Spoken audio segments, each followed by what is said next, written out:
Medcy IVF ఉచిత సంతాన సాఫల్య చికిత్స శిబిరం మార్చి 1 నుండి 31 వరకు.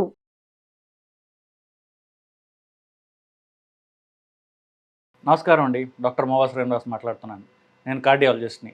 కొలెస్ట్రాల్ పరీక్ష అంటే మీకు అందరికీ తెలిసిందే. ఒక 15 నెలల క్రితం వరకు కొలెస్ట్రాల్ పరీక్ష అని చేసేవాళ్ళు. అంటే టోటల్ కొలెస్ట్రాల్ అనేటటువంటి పరీక్ష చేసేవారు.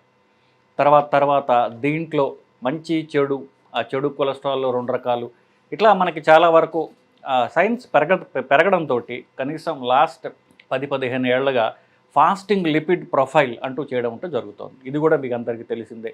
నా వీడియోలు చూసే వాళ్ళందరికీ కూడా ఇది మనం చాలా ఎక్కువ సార్లు చెప్తూ ఉండడం జరుగుతుంది. సో ఈ ఫాస్టింగ్ లిపిడ్ ప్రొఫైల్ అంటూ చేసిన తర్వాత దాంట్లో మంచి కొలెస్ట్రాల్ అని ఉంటుంది, చెడు కొలెస్ట్రాల్ ఉంటుంది. చెడు కొలెస్ట్రాల్లో బాగా చెడ్డది, అంత చెడ్డది కాదు, ఇట్లాగ 3 సబ్ డివిజన్స్ ఉన్నాయి. మంచి కొలెస్ట్రాల్ అంటే ఏమిటి?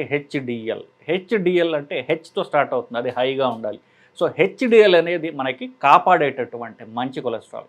మంచి కొలెస్ట్రాల్ అంటే ఏమిటి? మనకు ఏం కాపాడుతుంది? చెడు కొలెస్ట్రాల్ని ఇదే తగ్గించడం ద్వారా మనని కాపాడుతుంది. సో ఇది దేన్ని తగ్గిస్తుంది? ఎల్డిఎల్ అనేటటువంటి చెడు కొలెస్ట్రాల్ని, అలాగే ట్రైగ్లిసరైడ్స్ అనేటటువంటి ఇంకొక చెడు కొలెస్ట్రాల్ని. సో ఈ ట్రైగ్లిసరైడ్స్ నుంచి ఎల్డిఎల్ వస్తుంది. సో ట్రైగ్లిసరైడ్స్, ఎల్డిఎల్ ఈ 2 బ్యాడ్ కొలెస్ట్రాల్.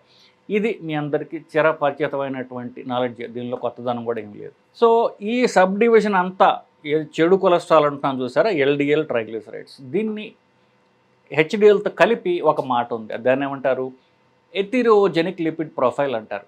మీరు ఒక 30 ఏళ్ల యువకుడికి భారతదేశంలో ఎవరన్నా సరే మీరు తీసుకున్నట్లయితే వాళ్ళకి టిపికల్ 30-35 ఏళ్ల వాళ్ళు, ఇప్పుడు యుక్త వయస్కులు అంటాం కదా, సో యుక్త వయస్కులు అనుకోండి 30 ఏళ్ళ వాళ్ళందరూ కూడా ఉంటారు, కొంచెం లావుగా ఉంటారు, చిన్న పొట్ట ఉంటుంది వాళ్ళకి, షుగర్ బీపీలు ఉండవు వాళ్ళు.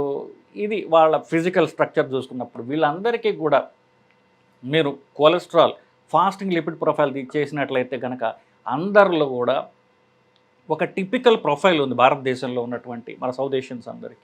సో భారతీయులకు ఎలాగుంటుంది? అందరికీ కూడా ట్రైగ్లిసరైడ్స్ ఎక్కువగా ఉంటుంది, అందరికీ కూడా హెచ్డిఎల్ ప్రొటెక్టివ్ కొలెస్ట్రాల్ తక్కువ ఉంటుంది. సో ఈ 2 కాంబినేషన్ వల్ల, హై ట్రైగ్లిసరైడ్స్, లో హెచ్డిఎల్ వల్ల ఎల్డిఎల్ అనేటటువంటి bad cholesterol, small dense LDL అంటే మామూలు ఎల్డిఎల్ కాదు, అది ఇంకా సన్నగా ఉంటుంది, చిన్నగా ఉంటుంది, గట్టిగా ఉంటుంది. సో రక్తనాళం పొరల్లోకి దూరేసేయగలదు. సో హై ట్రైగ్లిసరైడ్స్, లో హెచ్డిఎల్ వల్ల ఈ బ్యాడ్ కొలెస్ట్రాల్ అనేది, ఎల్డిఎల్ అనేది ఎక్కువగా ఉంటుంది. ఈ 3 కలిపి ఎథిరోజెనిక్ లిపిడ్ ప్రొఫైల్ అంటారు. అంటే ఏమిటి? మంచి కొలెస్ట్రాల్ తక్కువ ఉంటుంది, చెడు కొలెస్ట్రాల్ ఎక్కువ ఉంటుంది. ఇది భారతదేశంలో ముఖ్యంగా హై ట్రైగ్లిసరైడ్స్, లో హెచ్డిఎల్ అనేది భారతదేశంలో సర్వసాధారణంగా అందరికీ ఉండేటటువంటి లిపిడ్ ప్రొఫైల్. ఇది ముందు ట్రైగ్లిసరైడ్స్తో మొదలైనటువంటి ఈ మెటబాలిక్ డిఫెక్ట్, అంటే మన శరీరంలో ఉన్నటువంటి ఈ ఒక రకమైనటువంటి చెడు ఏదైతే ఉందో అది ట్రైగ్లిసరైడ్స్తో మొదలవుతుంది. అది 30 ఏళ్లకి వీళ్ళు తినే తిండి వల్ల, ఎక్సర్సైజ్ లేమి వల్ల ఈ ట్రైగ్లిసరైడ్స్తో మొదలైంది. మెల్లమెల్లగా పోగా ఈ ట్రైగ్లిసరైడ్స్ నుంచి ఎల్డిఎల్ ఫార్మ్ అవుతుంది. మంచి కొలెస్ట్రాల్ ఎలాగో తక్కువగానే ఉంటుంది. సో ఇది ఒక 45-50 ఏళ్ళకి వచ్చేసరికి బ్లాక్గా పరిణామం చెందుతుంది. దీన్ని ఎథిరోజెనిక్ లిపిడ్ ప్రొఫైల్ అంటే, ఏ లిపిడ్ ప్రొఫైల్ నుంచి అయితే బ్లాక్స్ వస్తాయో దీన్ని ఎథిరోజెనిక్ లిపిడ్ ప్రొఫైల్ అని ఒక నామకరణం చేసి దీన్ని చూసుకోండి. ఎస్పెషల్లీ భారతదేశంలో ఎస్పెషల్లీ సౌత్ ఇండియాలో ఇది సర్వసాధారణంగా ఉండేటటువంటి ప్రాబ్లం. దీన్ని చూసుకోండి అని చెప్పేసి WHO నుంచి మన హెల్త్ అథారిటీస్ అందరూ చెప్పడం జరుగుతుంది. దీనికి ఎట్లా ట్రీట్ చేయాలనేటటువంటిది ఇప్పుడు ప్రస్తుత అంశం మనం మాట్లాడుకోబోయేది. దీన్ని ట్రీట్ చేయడానికి అఫ్కోర్స్ మందులు ఎలాగో ఉంటాయి ప్రతిదానికి. 30 ఏళ్ల వాళ్ళు ఎవరన్నా వచ్చినట్లయితే, అంటే ఫస్ట్ టైం ఎవరికైతే ఈ ప్రాబ్లం డిటెక్ట్ చేస్తామో వాళ్ళకి కనీసం 2 నెలల పాటు డైట్ అండ్ ఎక్సర్సైజ్ తీసుకోండి, దాని తర్వాత మందులు చూడొచ్చు, డైట్ అండ్ ఎక్సర్సైజే తీసుకోండి అని చెప్తాం. సో ఎక్సర్సైజ్, సరే ఎక్సర్సైజ్ ఏం చేయాలో మనం చాలాసార్లు డిస్కస్. మనం ప్రధానంగా ఏ అంశం గురించి మాట్లాడుతున్నామంటే, మనం తిండిలో ఏ మార్పులు చేస్తే ఈ మంచి కొలెస్ట్రాల్ పెరుగుతుంది, ట్రైగ్లిసరైడ్స్ తగ్గుతాయి అన్నటువంటి అంశం గురించి మాట్లాడాం. సో ఫస్ట్ కార్బోహైడ్రేట్ తగ్గించండి, ఇది కూడా మనం చెప్పుకుంటూ వచ్చాం. సో తిండిలో మార్పుల్లో ఏంటంటే మనం కొన్ని తగ్గించాలి, కొన్ని పెంచాలి. చెడు తిండి తగ్గించాలి, మంచి తిండి పెంచాలి. చెడు తిండి ఏమిటి? కార్బోహైడ్రేట్స్, రైస్, పండ్లు, చక్కెర, అలాగే దుంపలు, ఈ 4టిని తగ్గించాలి.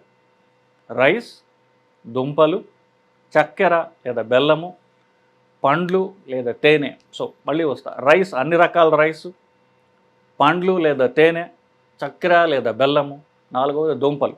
ఈ నాలుగుటిని కార్బోహైడ్రేట్స్ అంటాం. ఈ నాలుగిటిని తగ్గించుకోవాలి. పెంచాల్సింది ఏమిటి, దీన్ని స్ట్రెస్ చేద్దాం. ఇప్పుడు మనం ఎక్కువగా ఏది తీసుకోవాలి, ఏది తీసుకుంటే మనకి హెచ్డిఎల్ పెరుగుతుందో అది తీసుకోవాలి. సో ఇక్కడ మనం చిన్న స్టోరీ చెప్తాను మీకు. ఒక 4 ఏళ్ల క్రితం మామూలుగా ఓపీ చూస్తుండగా ఒక 46 ఏళ్ల లేడీ ఒక ఆవిడని నేను చూడటం జరిగింది.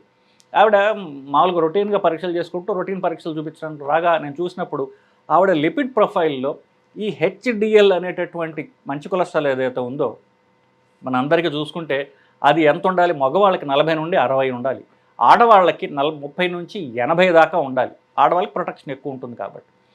సో ఇలా ఇప్పుడు ఆవిడ లేడీ, సో 80 దాకా యూజువల్గా చూస్తూ ఉంటాం కదా. ఈవిడికి మంచి కొలెస్ట్రాల్ అటువంటి హెచ్డిఎల్ 110 ఉన్నది. అలాగే బ్యాడ్ కొలెస్ట్రాల్ ట్రైగ్లిసరైడ్స్ సూదిగా 40 ఉన్నది. మామూలుగా మనకి 200, 300, 400, 500 ఇట్లా 100లో తప్ప కనిపించినటువంటి ట్రైగ్లిసరైడ్స్ ఈవిడికి 42. మంచి కొలెస్ట్రాల్ 110. చూసి నేను ఆశ్చర్యపోయాను. చూస్తే మామూలు సన్నగా ఉంది, పెద్ద కండలు తిరిగిన శరీరం ఎక్సర్సైజ్ చేస్తుంది అయితే కాదు ఆవిడ, మిడిల్ ఏజ్డ్ లేడీ. సో మీరు ఏం తింటారమ్మా, మీరు ఎక్కడి నుంచి వచ్చారో అని అడిగా. నేను మాల్దీవ్స్ నుంచి వచ్చాను అని చెప్పింది ఆవిడ. సో మరి ఏం తింటారు మీరు అన్న, మధ్యాహ్నము రాత్రి కూడా ఒక ట్యూనా వంజరం అంటారు మన తెలుగులో, ఈ చేప మధ్యాహ్నం రాత్రి. నేను 30 ఏళ్ళుగా నేను ఇదే పనిలో ఉన్నాను. రోజు మాకు అంతకంటే దొరకవు కాబట్టి, అదే చీపు, కాయగూరల కంటే చేపలు చీపు కాబట్టి 2 పూట్ల చేపలు తింటాను అంది. ఆవిడకి హార్ట్ అటాక్ రావడం అనేది వల్ల కానే కాదు. ఇలాంటి లిపిడ్ ప్రొఫైల్ ఉంటే హెచ్డిఎల్ కనుక 110 ఉంది ఆవిడకి. అలాంటి ఉన్నట్లయితే ఆవిడకి హార్ట్ అటాక్ వచ్చేది, పక్షవాతం వచ్చే అవకాశమే లేదు. అందరూ పోవాల్సిందే. సో క్యాన్సర్ అలాంటివి కూడా వచ్చే అవకాశం తక్కువ. ఇంకా ఆవిడని ఎలా చంపాలి, పైన ఉన్నటువంటి యముడు ఏ దేవతలు వాళ్ళు తీవ్రంగా వాళ్ళ తలబట్టు కూర్చోవాలి. అలాంటి లిపిడ్ ప్రొఫైల్ ఆవిడ. అన్నం తగ్గించండి అని చెప్పాను. ఏమి తినాలంటే ఇవి తినాలి. సో ఫిష్ తినడం మంచిది. రోజు ఎన్ని ఎక్కువ సార్లు తింటే అంత మంచిది. WHO వాళ్ళు అయితే కనీసం వారానికి 2 సార్లు ఫిష్ తినడం అనేది అవసరము అని చెప్పి వాళ్ళు రికమెండేషన్లో చెప్పారు. చేపలు 2 సార్ల కంటే ఎక్కువ తింటే ఎన్నిసార్లు తింటే అంత మంచిది. ఈ మాట అంటే చాలామందికి నొచ్చుకోవచ్చు. ఈ డాక్టర్ ఎవడు చేపలు తినమంటున్నాడు, మేము చాలా స్తోత్రీలం, మేము పూజలు చేస్తాం, మేము వెజిటేరియన్స్, ఇట్లా చెప్పుకోవచ్చు. సో కోర్స్ వెజిటేరియన్ సోర్స్ ఏమిటి ఇప్పుడు ఆ మాటకు వస్తే, వెజిటేరియన్స్ చేపలు తినవసరం లేదు. చేప లివర్ ఆయిల్ ఉంటుంది, fish liver oil, card liver oil అంటారు. సో అది క్యాప్సూల్స్ లాగా వస్తుంది. అది 2 క్యాప్సూల్స్ రోజుకి మీరు తీసుకోవచ్చు. నిజానికి ఈ చేపను ఇప్పుడు ఈ మంచి కొలెస్ట్రాల్ అయినటువంటి హెచ్డిఎల్ చూసారా, అది నిజానికి ప్లాంట్స్ నుంచే వస్తుంది. కానీ చేపలు అవి సముద్రంలో ఉన్నటువంటి మొక్కలు. సో ఈ చేపలు సముద్రంలో ఉన్నటువంటి మొక్కల్ని తినడం ద్వారా ఆ మొక్కల్లో ఉన్నటువంటి ఈ మంచి పదార్థాలు ఒమేగా 3 ఫ్యాటీ యాసిడ్స్, ఇవి సముద్రంలో ఉన్న చిన్న మొక్కల్లో ఉంటాయి. ఆ మొక్కలు ఇవి తింటాయి కాబట్టి ఆ చేపల్లో పేరుకుపోతుంది. అది ఆయిల్ రూపంలో చేపలు ఉంటుంది, ఆయిలీ ఫిష్ అన్నమాట. ఏ చేపల్లో అయితే ఎక్కువ ఆయిల్ ఉంటుందో వాటిల్లో ఈ ఒమేగా 3 ఫ్యాటీ యాసిడ్స్ ఎక్కువ ఉంటాయి. అది అవసరమైంది. సో ఈ ఆయిల్ చేప తింటే వస్తుంది. ఆ ఆయిల్ ఎక్స్ట్రాక్ట్ చేసి క్యాప్సూల్స్ రూపంలో ఇస్తున్నారు, అదేనా తినచ్చు. నాకు అసలు చేప కాదు కదా, చేప వాసన కాదు కదా, చేప ఆయిల్ కూడా నేను తిన్నాను అన్నట్లయితే కూడా మనకి న్యాచురల్ సోర్సెస్ ఉన్నాయి. అవేమిటి, 2 రకాల గింజలు ఉన్నాయి. ఒకటి సబ్జా గింజలు, రెండవది అవిసె గింజలు. సో ఈ అవిసె గింజల్లో అయితే వెరీ హై సోర్స్ ఆఫ్ ఈ omega 3 fatty acids. Almost like ఆ గింజల్లో ఆయిల్ ఎంత శాతం ఉంటుంది, 55% ఈ అవిసె గింజల్లో ఈ ఒమేగా 3 ఫ్యాటీ యాసిడ్స్ ఉన్నటువంటి ఆయిలే ఉంటుందని మనకి స్టడీస్ చెప్తున్నాయి. సో మీరు చేప తినగలిగితే చాలా మంచిది, లేదా కనీసం చేపలో ఉన్నటువంటి ఆయిల్ క్యాప్సూల్స్ వేసుకుంటే సరిపోతుంది. ఈ 2 కూడా మీకు తినడానికి అభ్యంతరం ఉన్నట్లయితే కనుక రోజు ఒక గుప్పెడు అవిసె గింజలు లేదా సబ్జా గింజలు, బెస్ట్ అయితే అవిసె గింజలు, ఇవి తినడం ద్వారా మంచి కొలెస్ట్రాల్ అనేది పెరుగుతుంది. చెడు మానవలసినవి ఆల్రెడీ మీకు చెప్పడం జరిగింది. సో ఫైనల్లీ టూకీగా చెప్పాలంటే మన కొలెస్ట్రాల్ కొలెస్ట్రాల్ వల్ల బ్లాక్స్ వస్తాయో అది హెటెరోజెనిక్ లిపిడ్ ప్రొఫైల్. దాంట్లో ట్రైగ్లిసరైడ్స్ ఎక్కువ, హెచ్డిఎల్ తక్కువ ఉండడం అనేది భారతదేశంలో ప్రతి వాళ్ళకి సర్వసాధారణంగా వయస్సుతో నిమిత్తం లేకుండా మనం చూస్తున్నాము. దీని వలన చెడు కొలెస్ట్రాల్ పెరుగుతుంది, స్మాల్ డెన్స్ ఎల్డిఎల్ అనేది పెరుగుతుంది. కాబట్టి ట్రైగ్లిసరైడ్స్ తగ్గించుకునే మార్గం ఏంటి? రైస్ తగ్గించడం, కార్బోహైడ్రేట్స్ తగ్గించడం. మంచి కొలెస్ట్రాల్ పెంచుకునే మార్గం ఏమిటి? చేపలు తినడం, చేప ఆయిల్ క్యాప్సూల్స్ తినడం, లేదా అవిసె గింజలు, సబ్జా గింజలు ప్రతిరోజు తినడం ద్వారా ఈ మెటబాలిక్ డిఫెక్ట్ని మీరు కరెక్ట్ చేసుకోవచ్చు. తిండితో ఒక్కటానితోనే ఈ పని పూర్తిగా జరగదు. మీరు తిండిలో మార్పులు చేసుకోవాలి, ఎక్సర్సైజ్ కూడా చేయాలి. ఈ రెండూ కలిపి ఉన్నట్లయితే కనుక మీరు డౌన్ ది లైన్, అంటే తక్కువ వయసు ఉన్న వాళ్ళ గురించి మాట్లాడుతున్నాం, అక్కడితో మొదలవుతుంది కాబట్టి ప్రాబ్లం. వాళ్ళకి ఈ నాలెడ్జ్ చాలా అవసరం కాబట్టి చెప్తున్నా.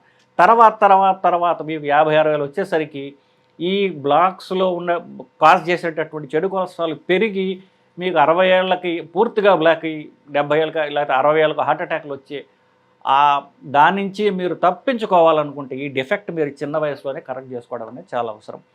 సో తిండి మార్పిడి, ఎక్సర్సైజు ఇవన్నీ కూడా నేను చెప్పాను. సో ఇది మీరు చేయాల్సింది. ఈ తిండి మార్పిడి, ఎక్సర్సైజ్ చేసుకున్నట్లయితే తర్వాత మిమ్మల్ని హార్ట్ అటాక్ కానివ్వండి, పెరాలిటిక్ అటాక్ ఇట్లాంటి వాటి నుంచి మిమ్మల్ని మీరు కాపాడుకోగలరండి. నమస్కారం.